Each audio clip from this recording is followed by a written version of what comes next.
Welcome to New York's #2 sports show. We are going to discuss a little post-mortem for the New York Rangers. The 2024 Rangers had a very successful season, but they do go down to the Florida Panthers. They lose in 6 games in the Eastern Conference Final. And this was the same result that the Rangers saw 2 seasons ago, the 2022 Rangers losing in 6 to the Tampa Bay Lightning.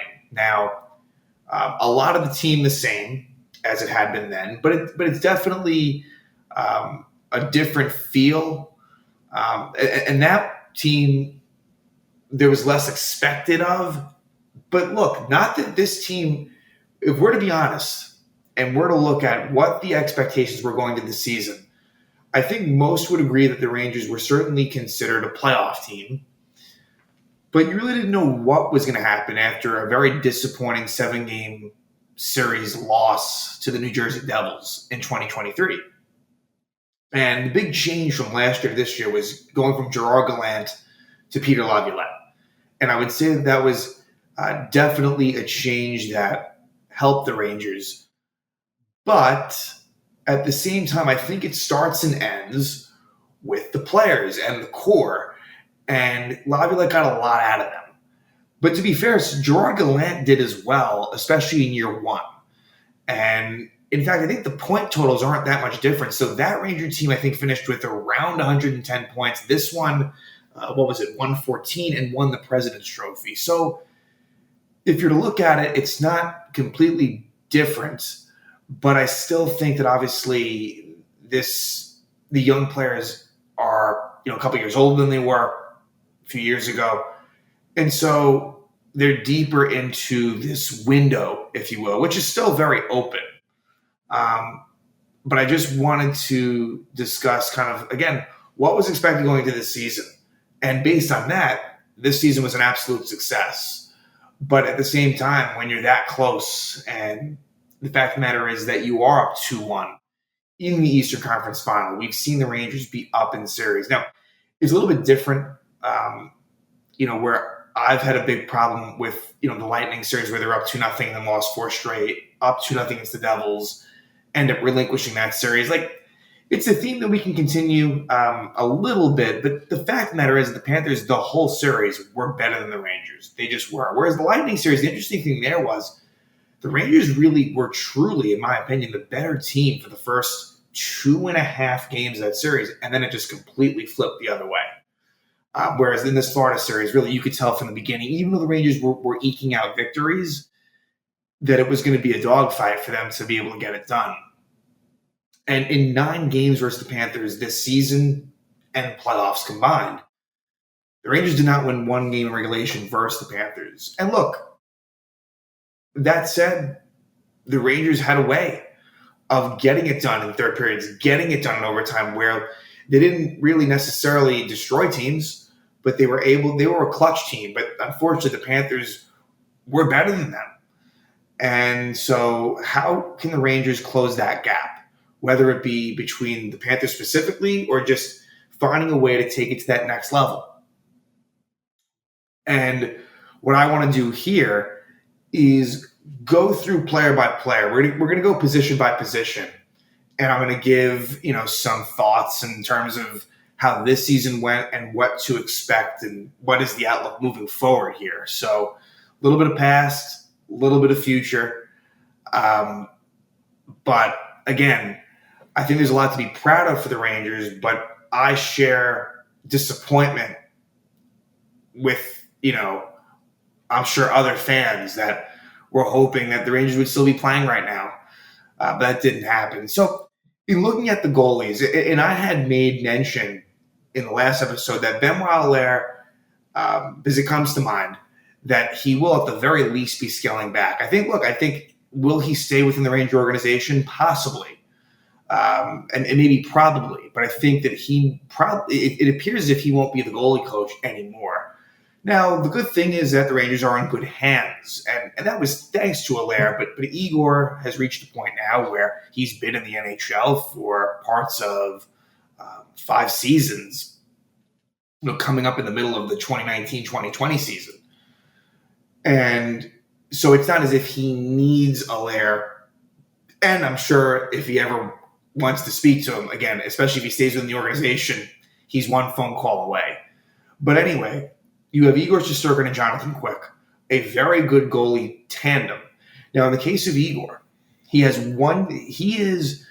out of the true core pieces, his contract is up the soonest in terms of the UFAs. So Igor, and this is where I disagreed with the contract that was originally handed out to Igor, which was a contract handed out by Chris Drury. It was a 4-year deal worth $4.66 million. And what I would have done then was I would have given him a longer-term deal. You knew at that point what he was capable of. Now, this ends up happening right before his great 2022 season. So I suppose you could argue that maybe the timing wasn't great with that. But still, even before that, we knew that this was a special goaltender. And so that, whereas maybe you could have signed him to, let's say, a 6 or 7 year deal worth upwards of $7-8 million, let's just say. And instead now, while you gain in the interim, right? The fact that next year Igor will be making as low as 5.6, that's great, right? And so there is that benefit. But now he is going to be demanding a large contract and deserves it. So that's kind of the downside. And it's going to kind of squeeze certain players out. So Igor absolutely deserves, he deserves to be one of the highest paid goalies in the league. And that's probably what's going to happen. But he is under contract for one more season. And like I said, out of all of the star players in this team, his contract is up first. He is really the only one because there are other UFAs that we'll talk about, but he is the only one that has 1 year left. We'll see. Is there a chance that they do come to an agreement this offseason on a long-term deal? It's possible. That is. And I think that might be one of Chris Drury's top order of business in the summer. But we'll see. Jonathan Quick, he will be back for one more year. He got a little bit of a raise after, basically he was given, close to league minimum. And now his contract is $1.275. And he'll be a free agent after next year as well. So it's a 1 year situation for Quick, which makes sense. Quick right now, 38 years old, but really was great. Great backup, I think, knew his role, stepped in and was effective, great in the locker room. So, again, that's a very good goalie tandem. And look, at Quick's age, could it fall off? Of course, that's always going to be the risk, but that is worth it. And he deserves that contract. He was really giving them very, very good numbers as a backup. And Igor was struggling for a while, too, so he was playing more than anticipated. Let's now jump to the defense. And for me, this might be the most interesting group to talk about. Because again, with the goalies, you know what you're working with. The forwards, that's a situation we'll get into. But for the defense, this is where I think I want Chris Drury to reimagine this defense. I just don't know that that's going to happen. And to be honest with you, I'm not sure how much different this Ranger team is going to look next year. And the response to that is, hey, this was a Ranger team that made it to the Eastern Conference Final. So there isn't necessarily that many changes that need to be made. I somewhat disagree with that. I think that there are a few players that I would like to not see here anymore. And I think that in order to get to the next level, they're going to have to make some changes on a semi-significant level. I'm not saying that you need to completely change the mix. I wouldn't do that. But I think in order to have a team that's able to get to the finals and win the cup, I don't think this team is presently constituted. I don't think that they'll be able to get you there. I think that they've shown you that they will max out at the spot in the conference final. They've shown that. But let's talk about the defense. So Adam Fox, who, and I'm recording this after breakup day, so we now have a little more insight on injuries. And Fox, look, he acknowledged the fact that obviously he re-aggravated the knee injury that he sustained in the regular season in the collision with Sebastian Aho. And this was with Nick Jensen in Game 4 against Washington. So it definitely affected him. And so it's tough to give a great evaluation on Adam Fox because injuries, and we've been lucky because Fox injuries haven't really gotten the best of him in years previous. This was definitely out of, he's been relatively healthy. There's been other times I can think about in the past where you could tell he was dealing with things, but this year more than ever. Certainly a lower body injury is tough. But Adam Fox, when healthy, was fantastic. He is definitely one of the cornerstone players on this team and is by far the best defenseman on this team, and he will be under contract for 5 more years at $9.5 million. I have no issue with that. In fact, I look at that, and that's a pretty damn good deal for Adam Fox. Next, we're going to talk about Jacob Trouba. So what I'm doing is I'm going to go through the players that are under contract, and then we'll go through the RFAs and UFAs. Jacob Trouba is a big point of conversation. And Trouba, it comes out that he was actually playing with a broken ankle, which makes the whole thing even more fucked up because, look, if you're the player in Jacob Trouba, you're going to want to play. You're not going to say, hey, guys, take me out. It's just, that's not the way it works. They want to play through whatever pain they have, right? So no issue there. But for Laviolette and company, it's a little disappointment. It's a little disappointing that, I don't know. It almost seems like he was rushed back a little bit, where the Rangers were playing, in my opinion, maybe their best hockey when Jacob Trouba was out. And, you had Zach Jones in the lineup, and that was kind of the main thing. And a little bit of Chad Ruedel when Ryan Lindgren went down. But, I just liked how it looked. And, Trouba was not, in my opinion, great. I thought Trouba got off to a decent start this season just in terms of not making mistakes. Was he providing a whole lot offensively? No, he wasn't. But, I was content with what it was. But even before the ankle injury, I feel like his play was taking a dip in the middle of the season. And the fact of the matter is that really, I just haven't loved Trouba's game since he's been a Ranger. I think, and I didn't really know about him in his Winnipeg days. He isn't someone that I was watching regularly. And I just feel like it's interesting because obviously he was named captain, which that's something that I wasn't really a huge fan of. Not because he's done it, not because of his leadership. Clearly he's a good leader. We can agree with that. But there is something to be said for what you are as a player and just what he's putting out and producing or lack thereof. Just, I don't know. It's tough, to be the captain and to be playing at the level he's playing. It's just not great. And the big issue is the contract is awful. So 2 more years at $8 million. 2 more years. And so I would personally be a fan of finding a way to get Trouba out of here. Do I think that'll happen? No, I don't. My gut would tell me that he'll be back, at least for this season. But there is no way in my mind. I mean, he will be a Ranger for at most 2 more seasons. I can't imagine a world where he would be re-signed or extended. So this is it. In terms of Jacob Trouba being the captain of the Rangers, it will be at most for 2 more seasons, and really ideally less than that. And I think that, look, this could be his last season because with 1 year left, and unless he falls off a cliff, which I guess is possible, it might be a little easier to get out of that contract with 1 year left. That said, it's a contract that you can still get out of. This is not completely impossible. If the Rangers retain some salary or if they attach draft picks, which honestly I really wouldn't want them to attach draft picks. I feel like the Rangers, they traded away a good amount recently. So I wouldn't really be a fan of that. I'd be more of a fan of maybe the retention, but Trouba at $8 million is just, it's not good. And so I look at that and I know that he plays a physical style, which you want. And I think the Rangers lack in some ways. By the full body of work, I would love to be done with Jacob Trouba, but I don't think it's going to happen. Keandre Miller, he has 1 year remaining before restricted free agency hits, and there'll be arbitration rights as well. So he right now has he'll be playing on 1 year at $3.872 million. With Keandre, just the inconsistencies.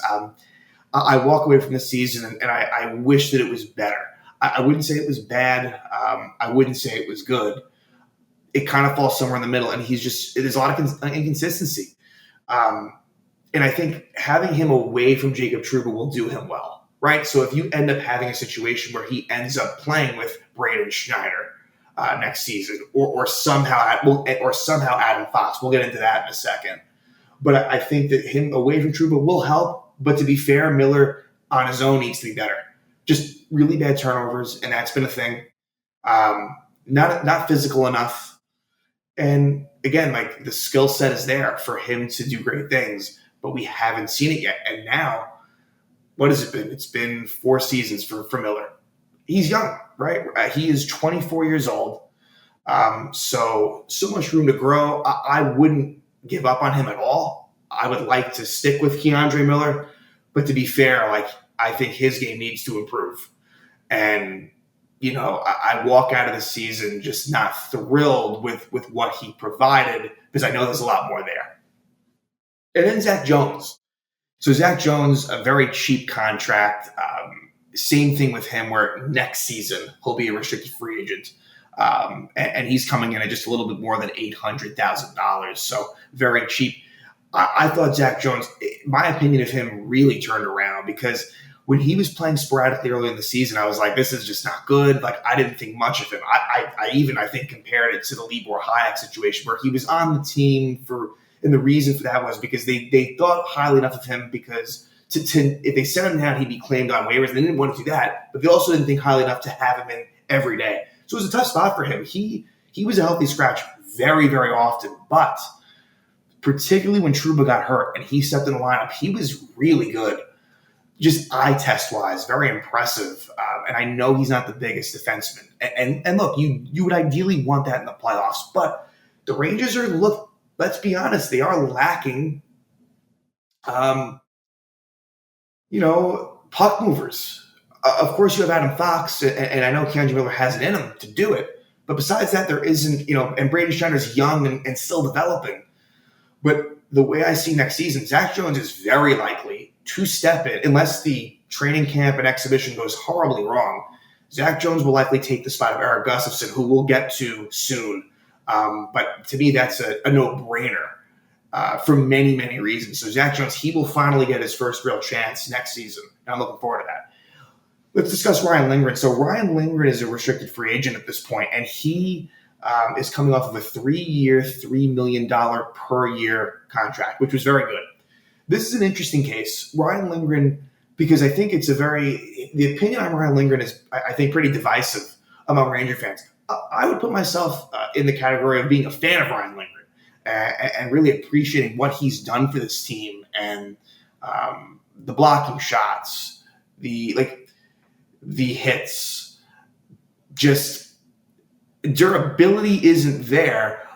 But in some ways, you could argue that it kind of is. He plays through a lot of injuries. And for him, we learned that he had a cracked rib sustained in Game 6 against Carolina. So he basically played the whole Florida series with a cracked rib.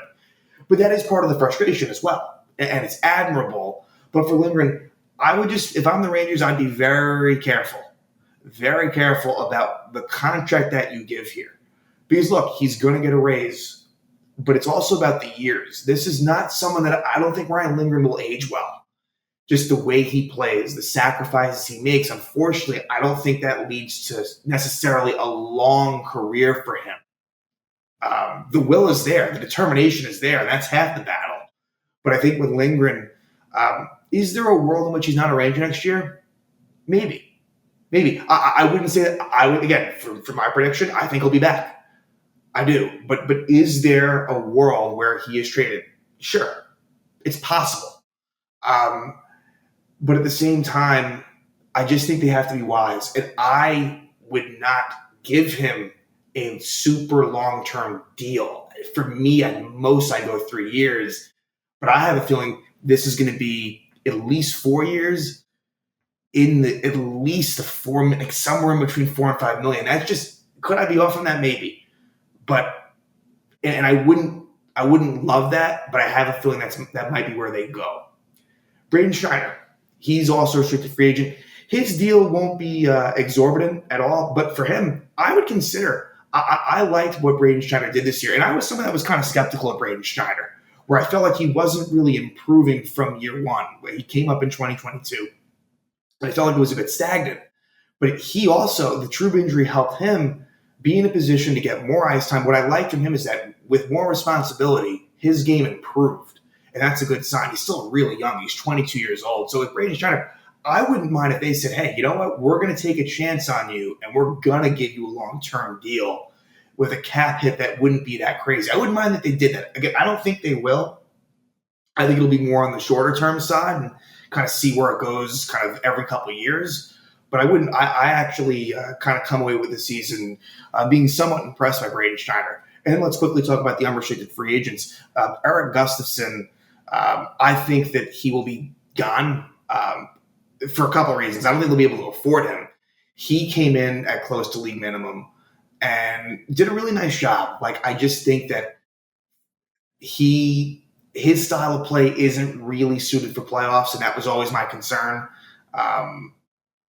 But for what the contract was, he for sure outplayed that contract. So, look, I think if you look at it in that way, he did a good job, but I think they'd be better suited, again, A, with Zach Jones, or B, even with someone else.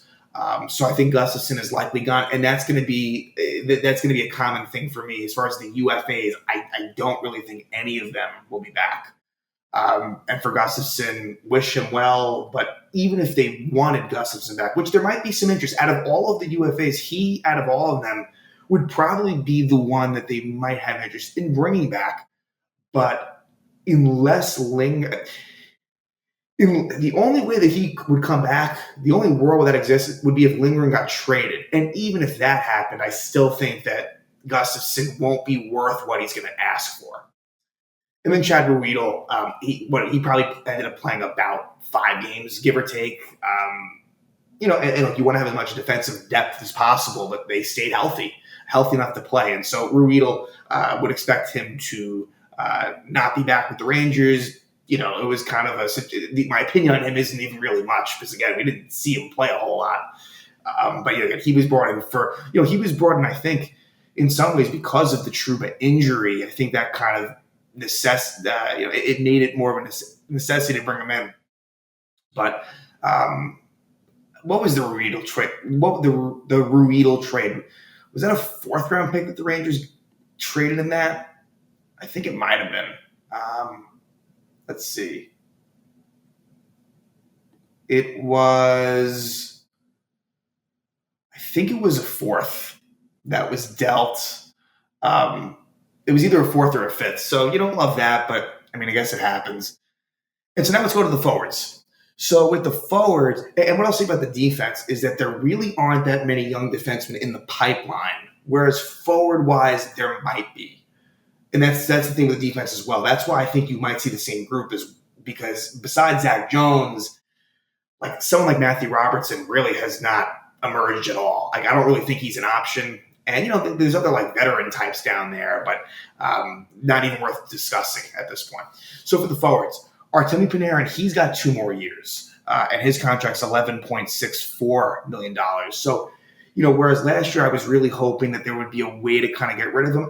My feelings on that aren't as much, but at the same time, he is a better regular season player than playoff performer. That just is what it is.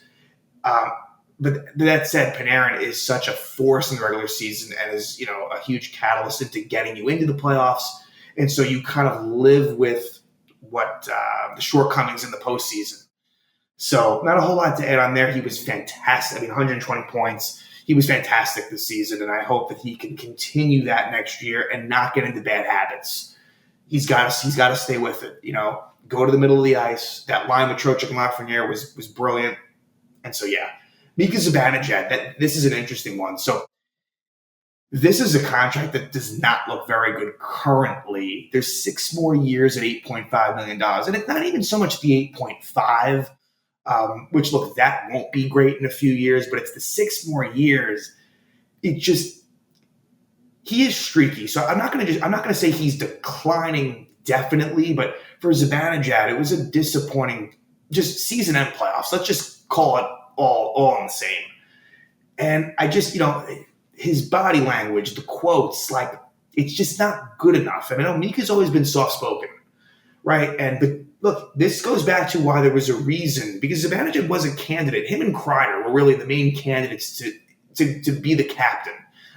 When it was announced that Trouba was the captain, that was somewhat of a surprise. Now, there was rumors before those rumors about Trouba, like, we didn't really think that at all. If anything, we thought, okay, maybe Kreider or Mika.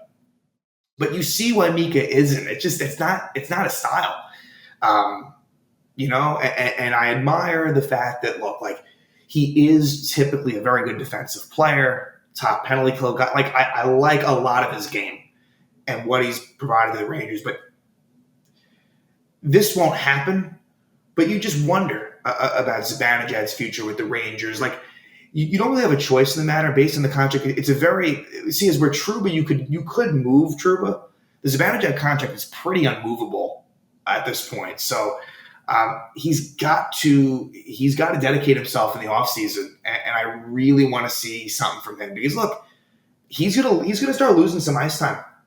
He just is. Like, whether it be power play, even strength, like that is on the table now for the first time in a while. So for Mika, I'm a bit down on him at the moment, and we'll see. Again, that contract, looking at it, I don't love it.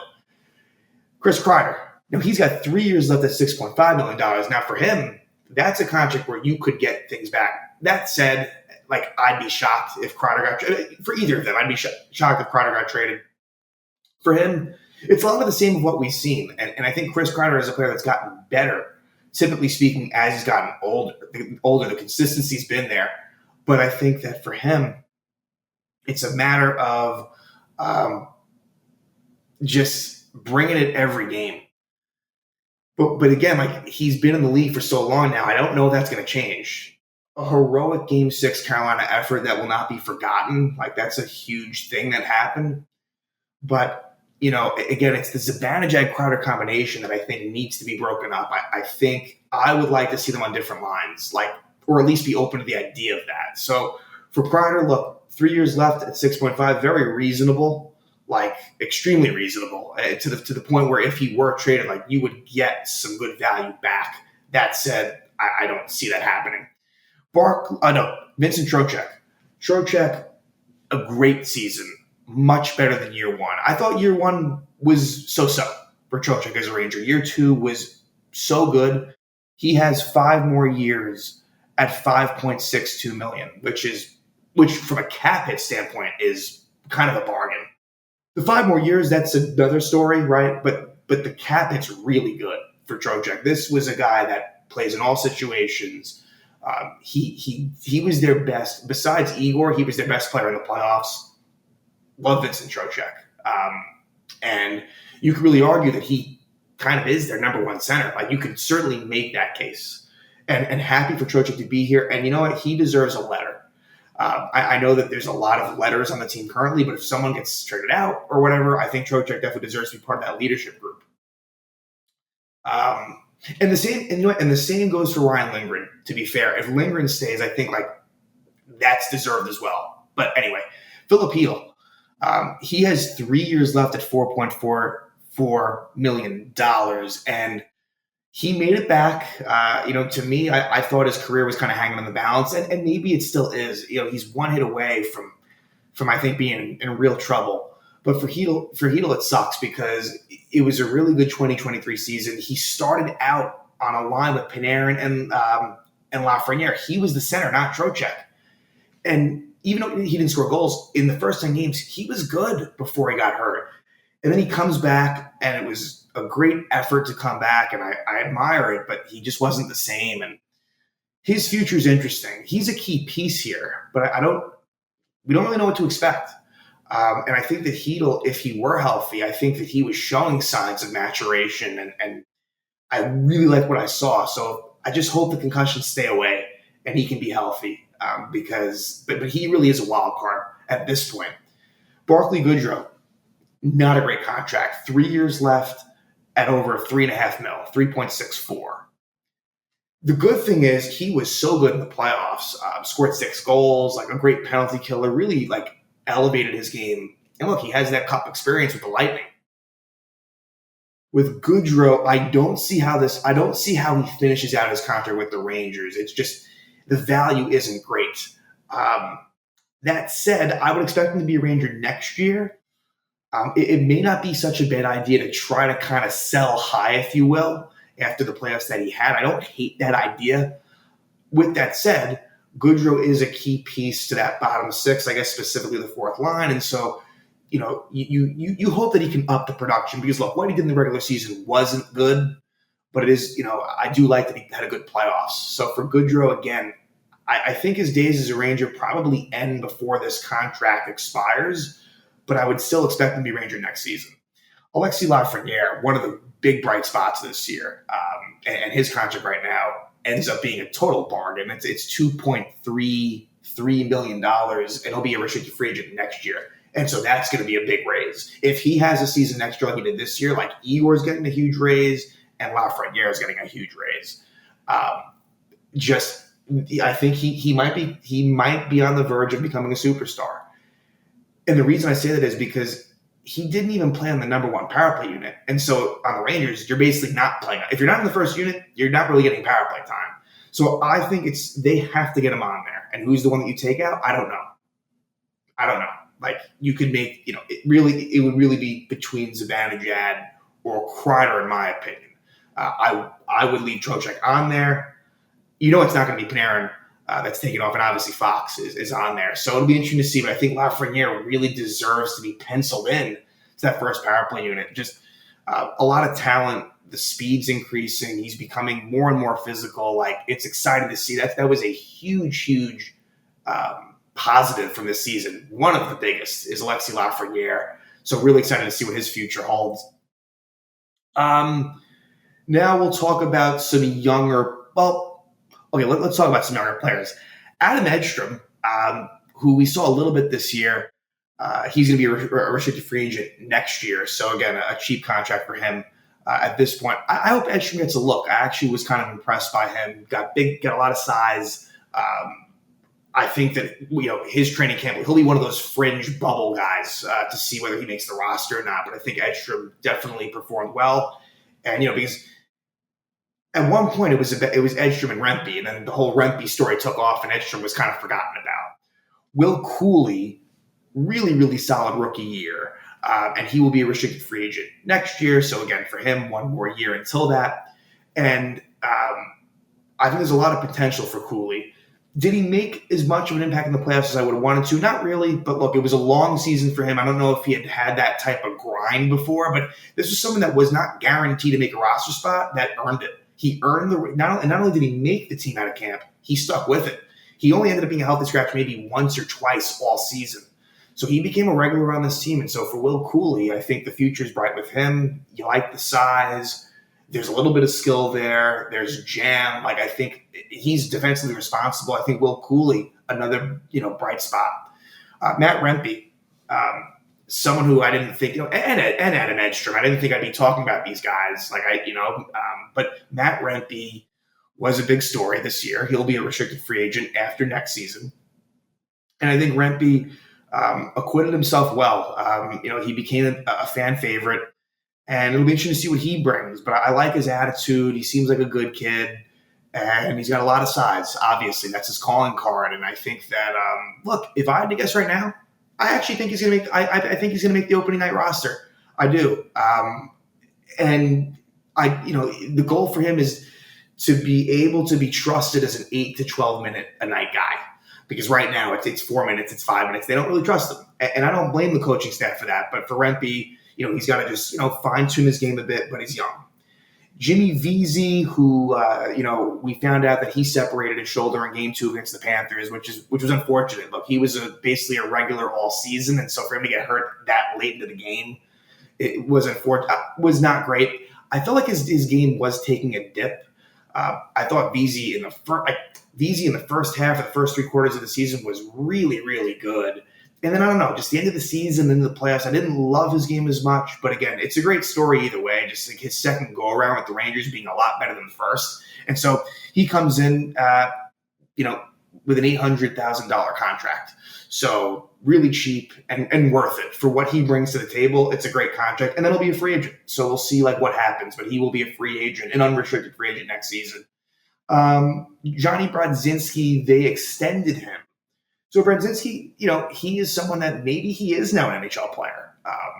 Look, I wouldn't be surprised if we still see him back in the AHL. He was the Hartford Wolfpack captain, but he will be under contract for 2 more seasons, making under $800,000. So again, it's nice to have a contract like that. Brodzinski, fairly versatile player. He's really good in the AHL, and in the NHL, he's a depth player. But he can play some center, play some wing, play some special teams. So he's a good guy to have, and so he'll be in the next season. And then restricted free agent Kaapo Kakko. He's a restricted free agent this offseason, and there is a chance that we've seen the last of Kakko. He's been here for 5 seasons, and I want him to get a fair shake. In some ways he has, in some ways he hasn't. It's tough to be optimistic about him, but to be fair, people were very down on Lafreniere last year. Now, the caveat, the rebuttal to that is that Lafreniere was a couple years younger than Kakko is now. Lafreniere at that point had finished year 3. Right now, Kakko finished year 5. So there is a world in which Kakko is traded away, but I would only do it in the right deal. I would not just get rid of him to get rid of him. I think he could use a change of scenery. I would love for it to work out here. That would be great. And so my hope is that he's back next year. That is, but I would not be surprised if he's dealt. It feels like this marriage could be coming to an end. It kind of feels that way a little bit, but I just hope Chris Drury is smart about this. I would not just throw him away for nothing. And then the last 3 players we'll discuss are all unrestricted free agents. Jack Roslovic was, came in from Columbus. The Rangers traded away a 4th-round pick to Columbus to get him, and Roslovic had some moments. I would say it went worse than I would have hoped it to go. But then again, look, you only traded a 4th-round pick. They went this route. They went the Roslovic route instead of Jake Gensel, where you would have had to have gotten rid of a lot more. And to be honest, even if you got Jake Gensel, I don't think you get past the Panthers. I really don't think you would have, even with him. But Roslovic, do not expect him to be back next year. He's got some speed. He's got some good playmaking ability, but certainly his game is not great in the playoffs. Alex Wenberg did not put up really much of any offensive stats, but was a fairly responsible player, settled into that 3rd-line center role. He had that overtime winner in Game 3, the last one the Rangers had this season, the overtime winner in Game 3 versus the Panthers. A solid, somewhat, he's a dependable 2-way player. All that being said, I wouldn't expect to see him back with the Rangers unless it was a completely reduced price. I would expect Wember to go elsewhere. But yeah, they got it from the Kraken. And look, they did trade away a 2nd-round pick for him. And he was useful, but really, really offensively much worse than I would have ever thought. And then lastly, Blake Wheeler, who, was a signing last offseason. And he was getting paid about, a little more than the minimum. It was not a great year for Blake Wheeler. Obviously he's 37 years old, and then he had a really gruesome leg injury, which he came back from and played in Game 4 versus the Panthers, where unfortunately he ends up taking a penalty in overtime, which leads to the game-winning goal. So that is the last game of his career, and it's possible he's considering retiring. That's kind of a tough way to go out. He never won a Stanley Cup, but Blake Wheeler, good guy. Former captain of the Winnipeg Jets, seemed to be well-liked in the locker room. But yeah, there is no way that I'd be stunned if Blake Wheeler is back as a Ranger next year. So that rounds it out for the team. The future is bright. The Rangers, at least they have all their 1st-round picks moving forward, but they don't have the next 3 years, no 2nd-round picks. The next 2 years, no 3rd-round picks. In 25 and 26, no 4th-round picks. So it'd be nice to kind of replenish the draft cupboard, if you will. I'm glad they had the 1st-round picks, but to not have any seconds, that's not great. But this will be a very interesting offseason for Chris Drury. I would like some shakeups where possible, but I don't think that there's going to be. Well, it'll be very interesting to see what the most significant move made is, because last year, like I said, Gallant to Laviolette, that was the move. This year, I don't know where that falls, but I hope that, it would be nice to see Drury kind of have a good feel for it and know the right moves to make. There will be tweaks, that is for sure, but will there be anything more than that? And we really don't know that. So as much as I want to say it's an interesting offseason for Drury, there may not be a whole lot of movement. That may come more next offseason because you still have a lot of players under contract for multiple years. And so this group is still very much in their window. It's not really closing anytime soon, but it will be interesting, obviously, with Igor having this 1 year left and knowing that he's going to get a big raise. That will lead to interesting things on the horizon. But anyway, wanted to discuss the 2024 Rangers season that was. And really, it was mostly very good, had a lot of great memories. But again, this Ranger team, as we've seen a lot over the years, they fall short. And hopefully next year they'll get over the top. And it'll be very interesting to see what happens in this offseason. I will be happy to discuss, news that comes out and other opinion pieces, and happy for suggestions as well. Please like and subscribe; that'd be greatly appreciated. And this Rangers season was fun, and I'm looking forward to what's ahead.